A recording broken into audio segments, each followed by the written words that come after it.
Hello everyone, today is 9th of November. My name is Sahil and welcome to the newspaper analysis. Guys, today into the GS border, we will be seeing a quote given by a feminist thinker, Kimberly Crenshaw. She says, if you see inequality as a them problem or an unfortunate other problem, that is a problem. Now, guys, she had depicted that inequality is a problem of attitude where people think that it only concerns to those people who are subjected to inequality. But it is not the case. Rather, inequality is a problem which concerns the entire of humanity. So, therefore, seeing it into the isolated terms as a problem of belonging to a specific group or a petty problem is the biggest crisis of the present humanity. Now, guys, this particular quote is very important for our GS paper number 4 under the topic number 2, that is the attitude. So, guys, there we can utilize this particular quote as well as it is also important in GS paper number 2. So, guys, that's it. And now let's take the newspaper analysis in detail. Now, guys, first of all, let's take up the overview of the articles that we will be discussing today. Guys, I would like to tell you that please visit our Telegram channel. There, every day, I provide the PDF notes as well as the infographics which I am using here into the video. They are also provided there along with some very important articles. Now, guys, this is the page number 1 of the Hindu newspaper. Now, here, as we can see, there is no relevant news on which an actually a question can be framed into the UPSC exam. Guys, in this particular news item, it is talking about the election where the Joe Biden has won. Now, this particular thing already we will be taking up. The killing of an army officer, an unfortunate event had happened here. Guys, moving to the next pages, it contains the regional news with respect to the rising number of cases and all such kind of things. Then, guys, there is advertisement. Now, here we are onto the editorial page. Now, guys, this particular article, this article, India and Biden, and this article, that is the US vote in about building back order, it is about the elections. I will be giving you an overview over this entire thing. Then, guys, the same article onto the election has been there. Now, this particular article, it is talking that why we need to focus onto the green growth, so we will be taking up. Then, guys, this particular article is talking about the India Maldives relation. We will be taking it up. Then, guys, moving forward, this entire page, it is filled with the kind of US elections and the regional news has been there. Guys, the Bihar election has been mentioned, not actually important to see this thing. Then the showcase page, not important. Then, guys, onto the world page also, the same kind of things have been carried. Guys, after that, moving to the PIB, that is the Press Information Bureau. Now, guys, here we can see that the RoPax terminal has been inaugurated at Hazira. So, into the light of the infrastructure and the waterway development in India, we will be seeing this particular thing. Again, the same thing has been said. Then, guys, other things are not important for our exam. The meetings between the corps commander and then the operations, etc., for MSP has been given. Then, guys, apart from this, we will be taking some other articles from other newspapers also. Now, this particular article has been taken from the Business Standard and it is talking about the data breach. So, into the light of cyber security, we will be seeing it. Then, guys, this particular article is onto the live mint onto the same lines. Then, guys, this particular article, it is talking about the regularization of the NBFCs. So, we will see this particular article also. Then, guys, this particular article is talking about the incentivization of the farmers for the ecosystem services. So, how many type of ecosystem services are there? What is the idea and why such thing is being talked about? We will be seeing it all. Then, guys, this particular article talks about the future of AI in India. A very good article for GS paper number 3. So, this also will be taking up. So, guys, these are all articles that we are taking up. And now, let's take up their detailed analysis. Now, guys, this particular article has been taken from the Business Standard as well as from the Live Mint newspaper. And it is important for our GS paper number 3 under the topics of cyber security. Now, it is talking about a recent incident of the data breach which happened into the big basket. Now, guys, these particular kind of data breaches have become very much rampant into the present times.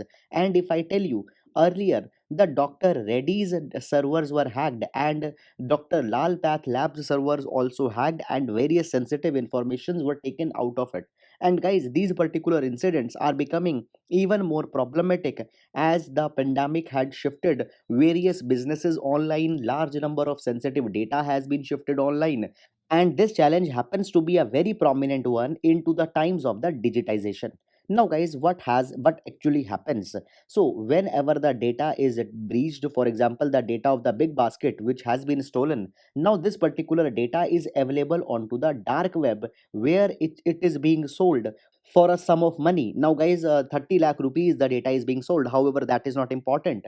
Now, first of all, guys, what does this dark web means? Where this data ends on? Now, if we see the entire spectrum of the internet, guys, then only 4% of internet is called as a surface web, which is easily accessible to everybody via the search engines such as Google, Yahoo, etc. Now, this surface web, it consists, for example, your Facebook, your sites such as the Wikipedia, etc. Now, after that particular thing, the 90% of the internet, it is called as the deep web.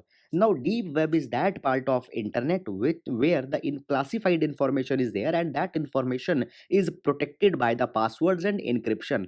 Now, for example, if your bank account details, if you want to access it, that is not easily openly available. You need to access it by going through a layer of security. So your bank profile, your messenger, and all these kind of things, they are password protected, and this is the deep web. However, there is one more layer of web which is called as the dark web, and the dark web consists nearly 6% of internet, and this is the part where you cannot go by the ordinary means. You need a special kind of softwares and platforms and interfaces, for example the Tor. And here, guys, if you have heard about the Silk Road website, which was there, which was dealing in large number of illegal items, and there are large number of illegal activities, so they operate into the dark web. Now here, this particular information is being sold, and often this is the case. Now, whosoever will be buying this particular information, that particular thing will be used for compromising onto the privacy of the people whose information has been sold or whose information has been compromised, as well as large number of sensitive credentials. When they will be sold, they might be used for the phishing activities, and after that financial scams, economic scams, they will also be happening. So therefore, a large repercussion happens whenever a data breach happens. Now, guys, if I talk about the data breach, then for our GS paper number 3, some very useful information has been given here.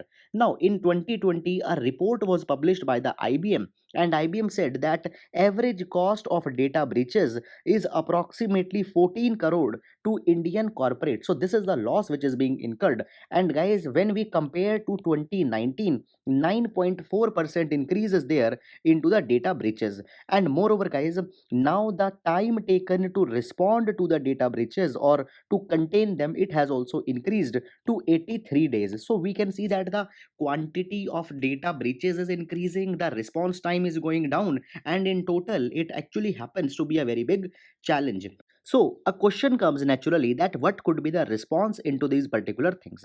First of all, guys, a kind of an unconventional suggestion can be given, that is to make data as a tradable asset. Now, guys, up till now the approach has been such that the data is preserved under the layers of security, and every day, though these things are becoming sophisticated, the encryption is becoming far more difficult, but the hackers are also evolving them, and the development of the hacking and all these things, it is outpacing the security regimes. So it has been said that what we need to do, we need to make data as entirely a tradable asset.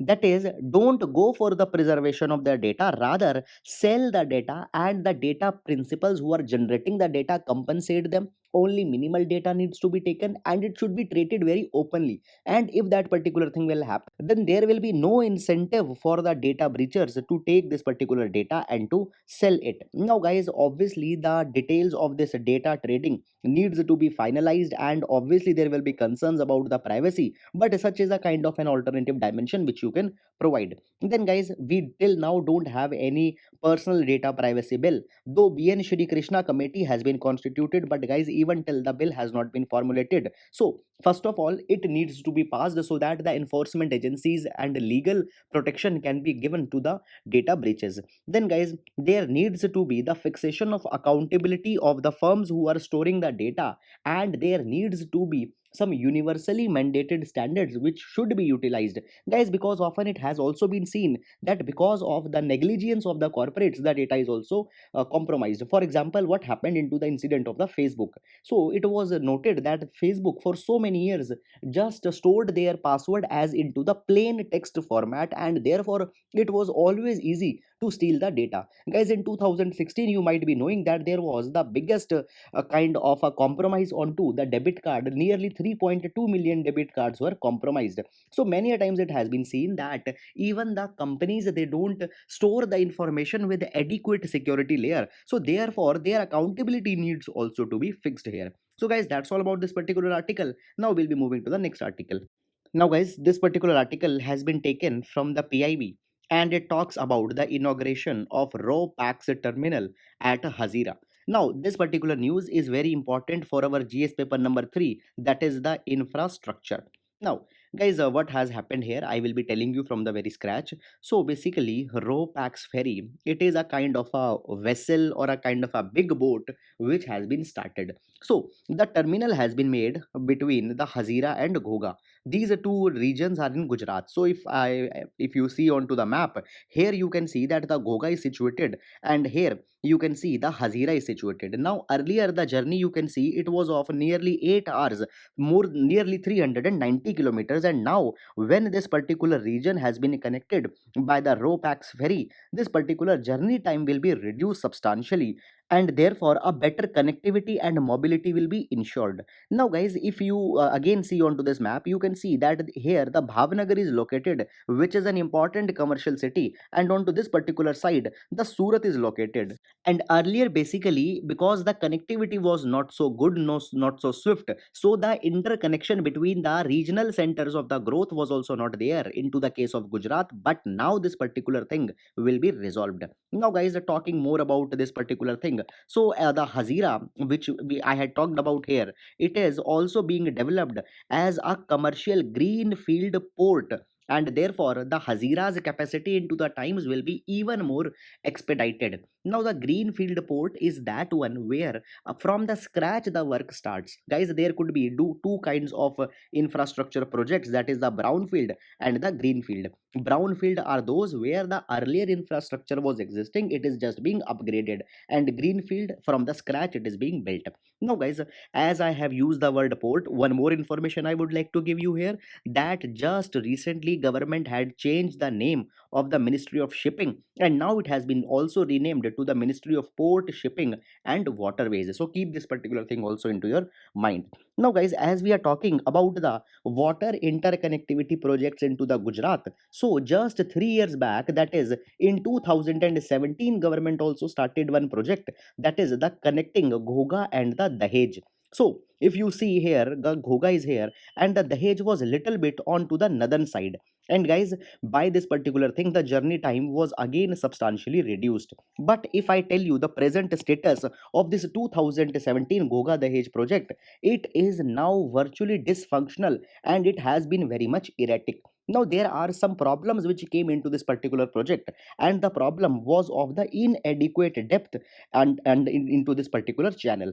Moreover, guys, first of all, the depth was less, and this particular depth was even rendered very less because the Narmada river discharges its water here, and along with the Narmada, there are other rivers also, for example, the Sabarmati. And into the month of the monsoon, the discharge becomes so big, and the sand comes into so much of quantity that it becomes virtual impossible to run a kind of a ferry or a kind of a ship into this particular region. And guys, onto the account of clearing this sand, large number of money was being spent onto the dredging activities. Now, from 2017, when this particular project was taken, private parties were running the ferries here, so it was becoming very much problematic and very much expensive for them to run the ferry. So therefore, it has now been decided that in order to evade this heavy discharge and this heavy siltation, the project is being shifted a little bit towards the southern side, and now the Hazira is a new site. Now, guys, as we are talking about this particular problem of siltation which happened into the Ghoga Dahej, it is not a unique problem to this particular project. Rather, in majority of the waterway projects, there are two problems. Number one, deep draft ports are not there, means that depth is not there, and second, the problem of siltation is always there. Now, guys, clearing the siltation is also a kind of a double-edged weapon, because on to one hand it is expensive, on to other hand there will be the ecological cost, because whenever this dredging is carried, the river ecology or river health, it is depleted. So, guys, a tricky call is there to be taken up. Now, friends, one more thing, just the dimension which I had given you, it is very important because you need to know that the water connectivity is a big infrastructural stake in our country, and there are certain genuine problems which come along with it. So, this was the problem. And see, guys, always I will prefer that don't just stick to the factual information, rather, go into the analytical part also. And moreover, whenever we are talking about the water connectivity, guys, there is a logical thing that should also be discussed, that is the case for the accelerated waterways in India. Now, first of all, see, in any country's infrastructural growth, the waterway development plays a very important role because waterways provides large number of opportunities. For example, number one, the movement via the waterways is very much cheap because fuel to tonnage ratio is very much favorable here. Guys, into the same amount of fuel, very much big load you can move.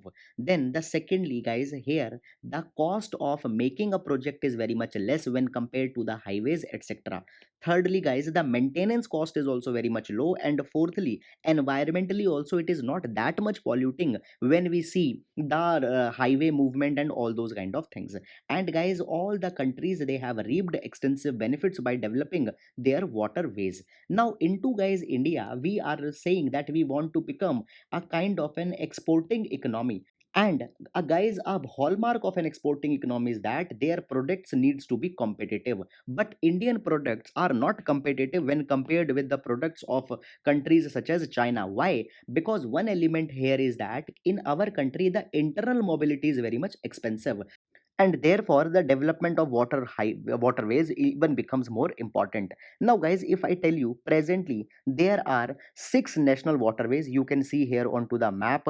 First waterway is from Ganga, onto the Ganga river from Haldia to Allahabad. Now this particular national waterway one project has become very much operational also. Now, guys, in 2016 government brought the National Waterway Act, under which it was said that along with the six existing waterways, 105 new waterways will be created. So in total there would have been 111 waterways which were to be created. But guys, onto that particular front also the work is going very much slow. But it is now to be realized that if we are very much serious to revive our economy into the post pandemic world, all the components have to be focused. And there, guys, the internal transport or internal mobility is also a very important thing. So government needs to work here. And onto the lines of the RoPax ferry of Hazira and Goga, such more projects are needed to be taken onto urgent priority basis. So, guys, that's all about this particular article. Much more than this particular factual information that has been given, we have taken up. So, please utilize it into your answers. So, that's it. Now, we'll be moving to the next article. Now, guys, this particular article has been taken from the Business Standard newspaper, and it is talking about the recent Reserve Bank of India's announcement with respect to the regularization of the NBFCs. So, guys, just into the little bit detail, we will be seeing this particular topic. So, what has happened? The Reserve Bank of India's deputy governor, he had announced that now the NBFCs needed to be dealt onto a different kind of approach. First of all, guys, what are these NBFCs? NBFCs stand for the non-banking financial companies. Now, NBFCs, they deal into the money or the finance, but they are not the full-fledged bank. So, full-fledged bank's definition, earlier also I have told you that these are the institutions which can accept unlimited amount of deposit and also can give the loan. And when we are talking about that they can accept the deposit, they can accept both kind of deposit, that is the demand deposit, that is your saving account where from where you can withdraw money whenever you want, as well as the time deposit, which means the account such as the fixed deposit, etc. Now NBFCs, they can't accept first of all the unlimited deposits.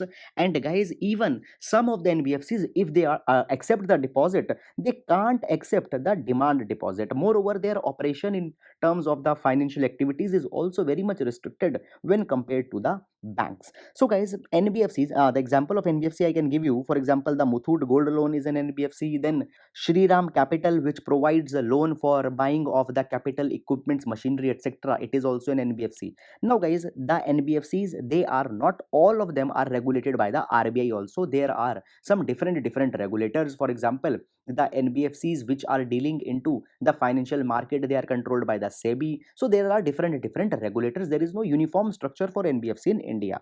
Now guys, it has been said by the RBI deputy governor that now the time has come that NBFC, they should be governed onto the lines of the banks. Either they should be governed onto the lines of banks, or they need to scale down their operations, their externalities to a lower level. Because guys, if we see into the past few years, the NBFC's growth has been immense. Here you can see from financial year 2017, the total assets, it has increased to from 22 billion trillion rupees to 35 trillion rupees. Moreover guys, if I tell you exactly, then the compound annual growth rate of the NBFC's asset has been 18.6%, which is very high. And at the same time, the bank's compound annual growth rate for the assets, it is just 10.7%. So very rigorously the NBFCs are increasing. Now guys, their increase is so much, their capital size, their asset size is increasing so much, but at the same time NBFCs are not basically under the foundation to keep any SLR, that is the statutory liquid ratio, they don't need to maintain. CRR, they don't need to maintain, that is the cash reserve ratio. Moreover guys, banks have been provided a condition that they need to keep large number of their money into highly liquid type of asset, for example government bonds, securities, etc. Apart from the SLR also, they need to keep the high liquid assets, but the NBFCs, they are not mandated under this particular thing. So guys, it has been said that the NBFCs are needed to be regularized. Now guys, a fundamental question will come that okay, if they are growing, what is the problem? So problem here, I will explain you here.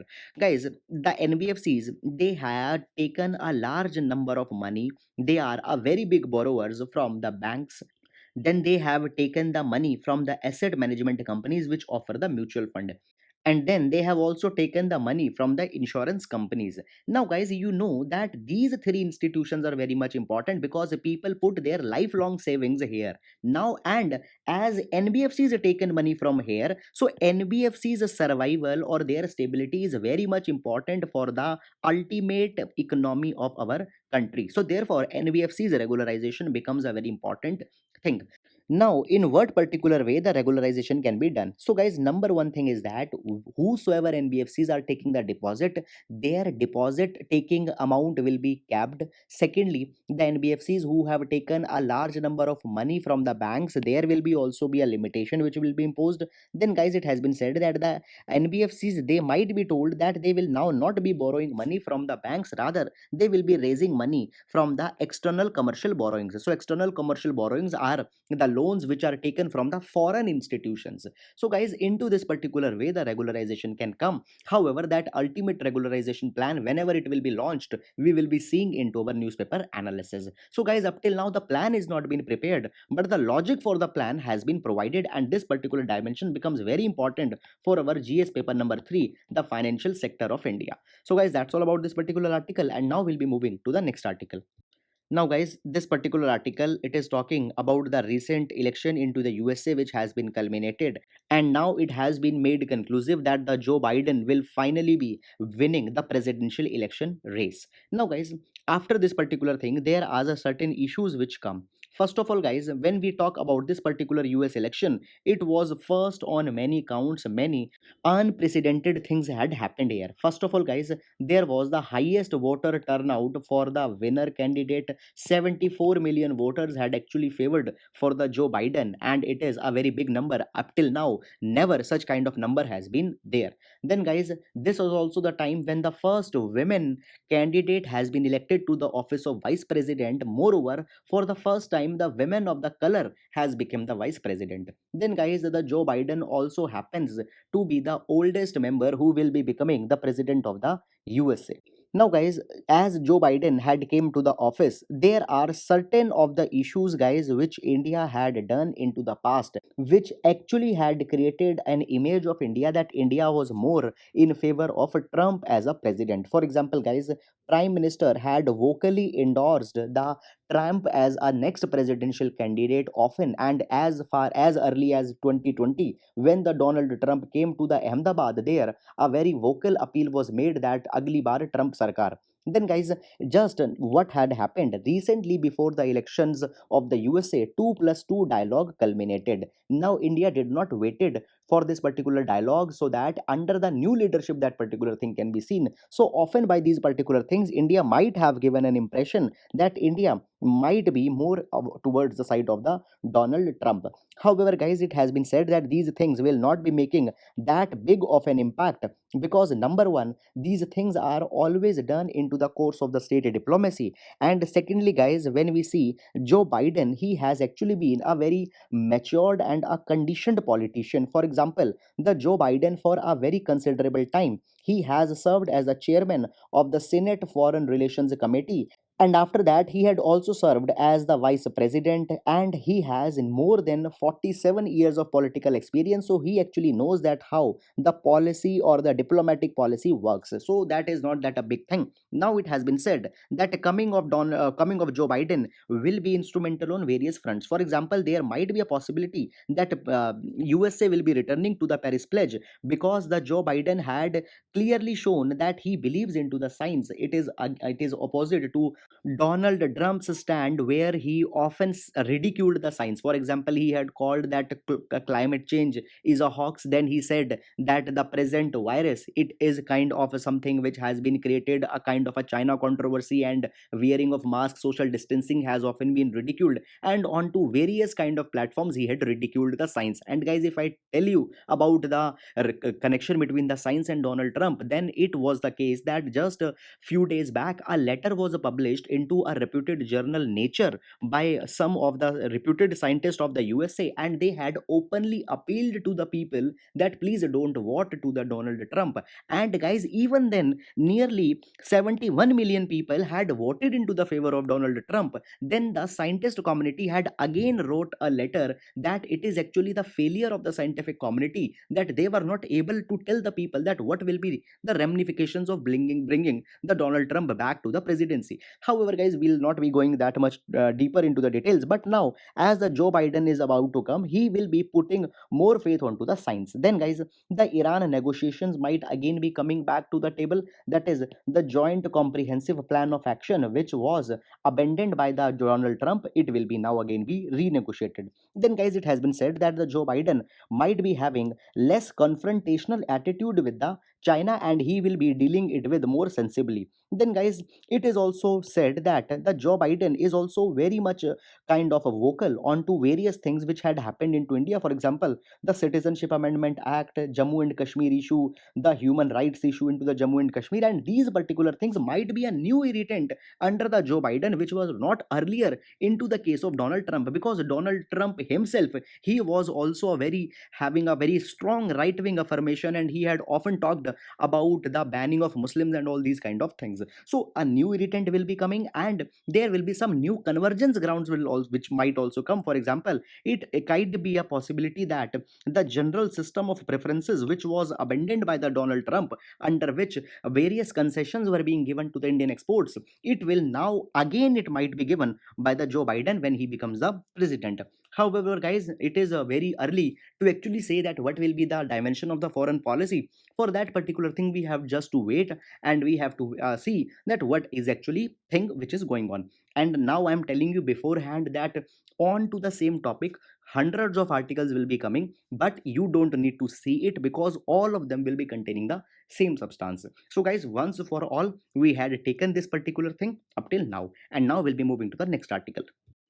Now, friends, this particular article has been taken from the Financial Express newspaper, and now it is basically propagating that the time has come that we need to incentivize the farmer for the ecosystem services that they had given. So, taking up the article says that we know in India the agriculture is the mainstay of the large number of people, and if we put it into the numbers, then guys, nearly 55% of the population directly and indirectly it is dependent onto the agriculture.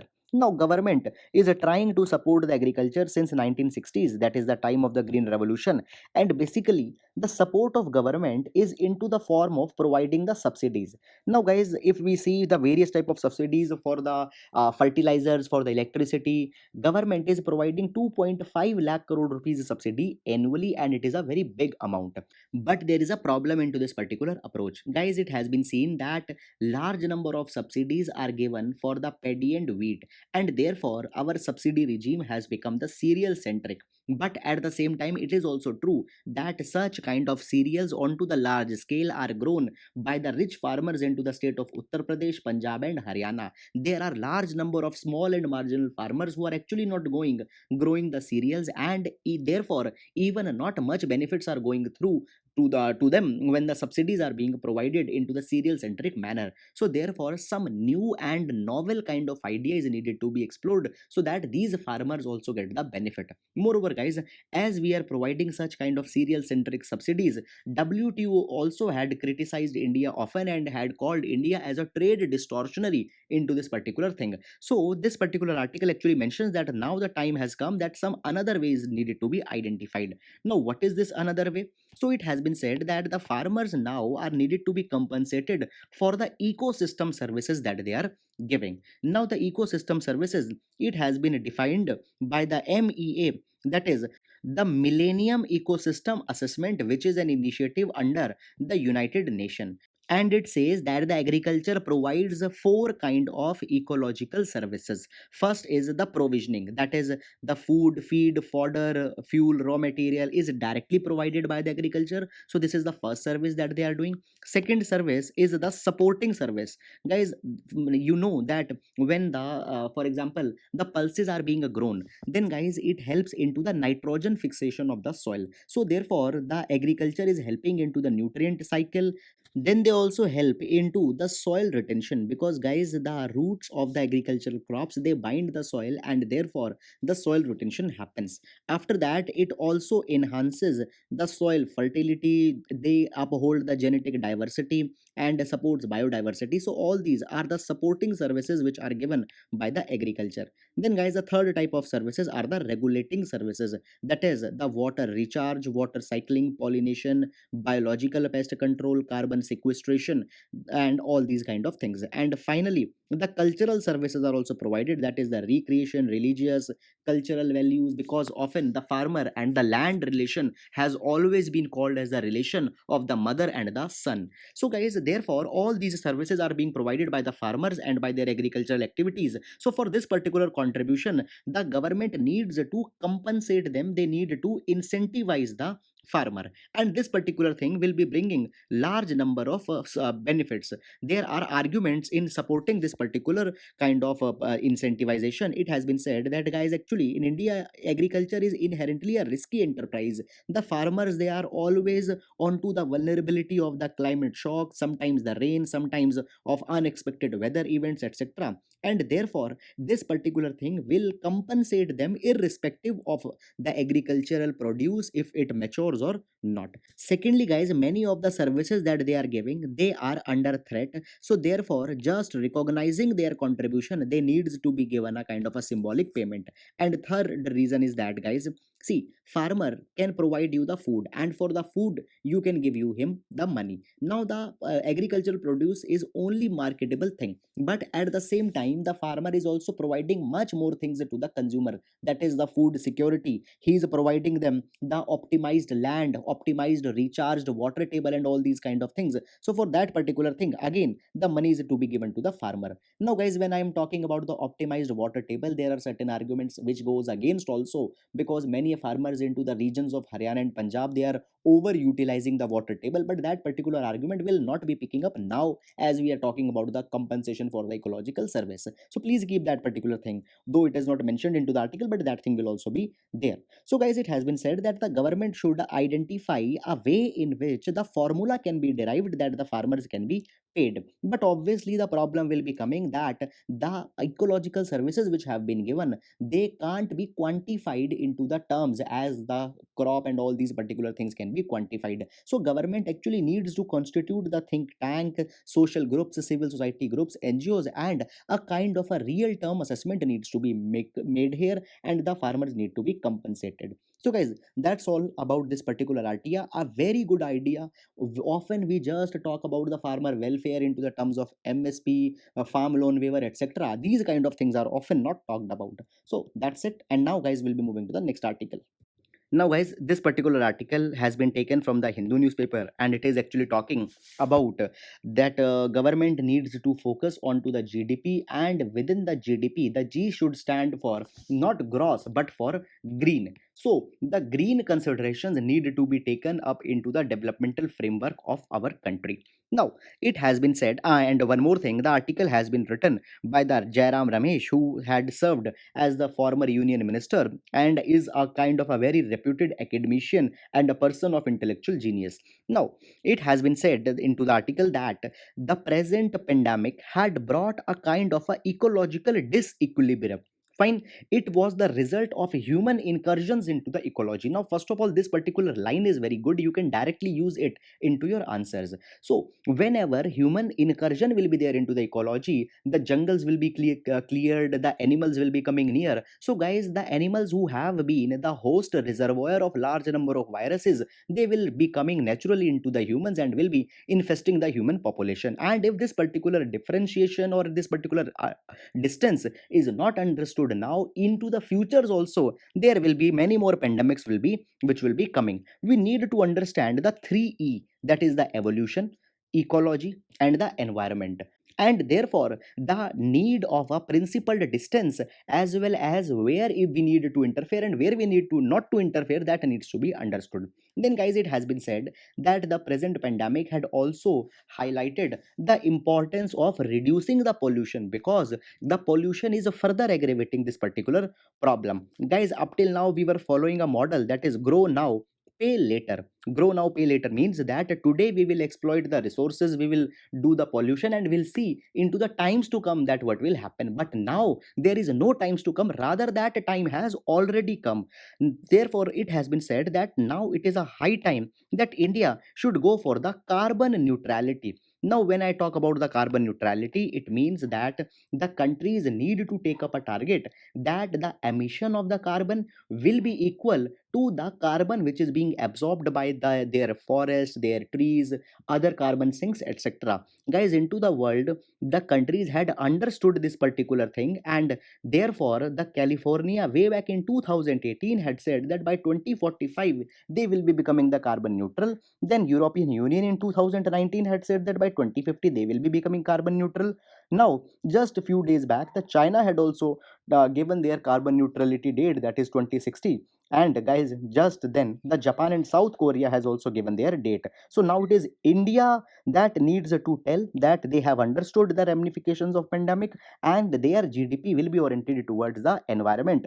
So the steps into this particular direction has to be taken up. Now guys, it has been said that as around the world the climate ramifications are being understood, there are certain solutions which are being explored. For example, geoengineering has been proposed. Now, what is geoengineering? Geoengineering is a way by which we take out either carbon from the atmosphere by some engineering solutions, or we reduce the intensity of the sunlight that is coming onto the earth. There are certain examples for the geoengineering. For example, guys, there was a project which was coming, that was the stratosphere aerosol injection program. Now, what was the stratosphere aerosol injection program? It was said that into the stratospheric layer we will inject by the aeroplanes large number of aerosols, so that those aerosols reflect back the sunlight, and even before the sunlight reaches the earth it is deviated back. Now these particular kind of things have never been done, and therefore there are many number of unforeseen challenges as well as threats which can come. So guys, it has been said that rather than focusing on on geoengineering for the climate solutions. We need to focus more on to the things such as renewable, increasing the forest cover, making up the carbon sinks, carbon sequestration, all these kind of things. So guys, this was all about this particular article. Fine, it was a moderately good article mentioning some good keywords. So that's all about this particular article, and now we'll be moving to the next article. Now, guys, this particular article has been taken from the Hindu newspaper, and it is talking about the India Maldives relation, because just now a visit is scheduled by the foreign secretary to the Maldives. Now, guys, as we are talking about the India Maldives, they share a very special kind of a bond. Why? Because India had always kept Maldives into the high regard. In 1965, upon the independence of Maldives, India recognized Maldives as a sovereign nation, and India was one among the countries which did this particular thing. And from so long, the ethnic, linguistic, cultural, economic, health, and educational ties have been formed. You might be knowing that large number of Maldivian students, they are coming to India. Large number of people are coming in India for the health tourism. Then a Maldives economy is inherently dependent onto the Indian economy. So therefore, a huge convergence is between the India and the Maldives. However, guys, if I tell you the present mood which is going on into the Maldives, there are two type of trends which are there. First trend is the India out trend, and second is the India first trend. Now, India out trend is the one which is propagated by the followers of the Abdullah Yamin, who was the president of Maldives from 2013 to 2018. Now, the Abdullah Yamin and his followers, they believe that Maldives is selling the national assets to the India, because India is providing so much of money. So therefore, they believe that India's engagement with Maldives is not good. Guys, there is actually one other reason, that Abdullah Yamin has always been close to China. So he want that more China centric relation needs to be there. So therefore, they have started the India out campaign. However, the incumbent president, that is the Ibrahim Soli, he believes that India is working good for the Maldives, and he propagates the India first policy. Therefore, guys, it has been seen that the relations are Maldives right now, they are good, but the kind of a trajectory into the times to come, it might be there where we don't anticipate that what will happen. So therefore, into the times which are there, India needs to make such a ground with the Maldives, and need to show them such kind of fruits which can come from this particular friendship, that into the future also the similar kind of engagement is continued. Now, guys, India had basically done some good, had shown some good gestures also. For example, recently $250 million aid was given to Maldives to mitigate the crisis which has been brought recently. Then, guys, India has always been supporting the Maldives. For example, in 1998, the Operation Cactus was supported by the India, because there was a coup which happened into the Maldives. So therefore, just to sustain the law and order, the India helped in Operation Cactus. Then in 2004, when the tsunami struck the Indian Ocean, then, guys, India provided a huge humanitarian assistance. Then in 2014, when the water crisis came into the Maldives, then, guys, India started with the Operation Neer and had helped the Maldives. So, guys, it has been said that India's relation with Maldives had often been driven by the humanitarianism, and this particular thing needs to be continued, and the same kind of template India should utilize for all the countries into the neighborhood, because it will show to the world that how India actually adopts the morality into the foreign policy. So, guys, basically, just if I give you some extra reference here, the Henry Kissinger once said that the country who adopts the morality into their foreign policy, neither they achieves the morality nor they achieves the security. So such kind of things can be said wrong if these kind of examples can be given. So guys, that's all about this particular article, and now we'll move into the next article. Now, guys, this particular article has been taken from the Financial Express, and it is talking about the future of artificial intelligence adoption in India. And this particular article is very important for our GS paper number 3 into the emerging trends in technology as well as technology adoption in Indian economy. Now, guys, artificial intelligence, we all know that onto the basis of immense data, the machines can predict, or the kind of algorithms can predict the trends. Now, if artificial intelligence is used in a wise sense, large number of benefits can come. Now guys, certain sectors have been given an example here as how they can take the benefit of the artificial intelligence.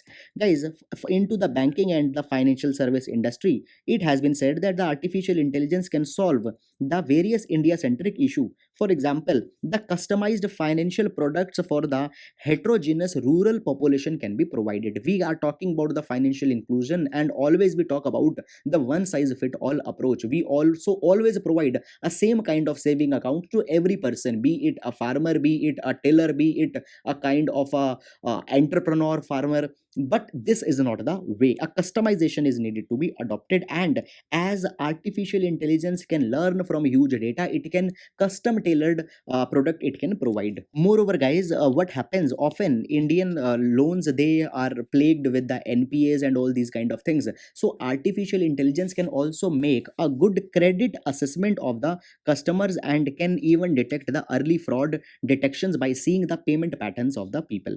Then guys, into the pharma and the healthcare also there are much benefits. It has been said that the AI powered low cost ventilators have been developed by a startup. And guys, a Mumbai based startup had used the artificial intelligence to analyze the chest x-rays, and by analyzing that particular thing they can tell the condition of the lungs, and even before the tuberculosis had begun to show its result, the early detection can be carried. Then guys, into the agriculture also there are large number of benefits. For example, an artificial intelligence based application is being used in Andhra Pradesh, where that sowing is done in such a way that a higher crop yield can be taken up. Moreover, artificial intelligence can make such algorithms that the crop health, soil health, etc. can be take up in account. Moreover, how pest control, fertilization are taken for every particular field, that particular aspect can also be identified. Now, even so big impacts are there, but guys, if I give you the numbers, still only 25% of the Indian enterprises are using the AI. Why? Because there are large number of challenges into the AI. First challenge is the limited understanding of the artificial intelligence. Neither the technical understanding is there, nor a kind of a common understanding is there onto the AI. And if even understanding is there, the solutions, AI powered solutions, are not there. Then guys, it has been said that actually the investment, which is very much high, but in India guys, such kind of initial investment appetite is not there. And finally, we need to have artificial intelligence trained talent, which need to have the knowledge of deep learning, neural networks, etc. But such kind of talent set is also very much rare into India. But guys, at the same time, the China, US, and the Israel, they have exploited on all these particular things and had taken up huge economic benefits. Now guys, India also needs to work into this particular direction. First of all guys, we need to have a clear strategy and policy framework as how artificial intelligence can be streamlined. Guys, now Niti Aayog had introduced a national strategy for artificial intelligence, and if you have followed, then guys, just a few days back there was an address also onto the adoption of the artificial intelligence, which was into which inaugural address was made by the Prime Minister. So such kind of things are very much good. Now guys, even into the new education policy 2020, it has been said that the artificial intelligence, machine learning, coding, etc. needs to be inculcated into the curriculum. So these are very good steps. However, the accelerated focus, much attention, as well as funding needs to be provided to these things, and they need not to be merely the wishful thinking. After that, collaboration is needed to be made among the government, corporates, academia, so that they can come together and can find the real time solutions for the artificial intelligence. Now guys, when they will come together, they can work into the skilling of the people, they can make the policy actions, they can see that how the people can be transformed by the artificial intelligence. And finally guys, as multinational companies, they have already used the artificial intelligence, their experience can be leveraged, we can learn from their experience. So the learning as an approach also needed to be taken care of. So friends, that's all for today's newspaper discussion. This particular article is very much important, please do utilize it, and I hope that you are making a due note of all the things that we are taking up, as it will be directly be helping you into your mains as well as prelims examination. So that's all for today, thank you so much.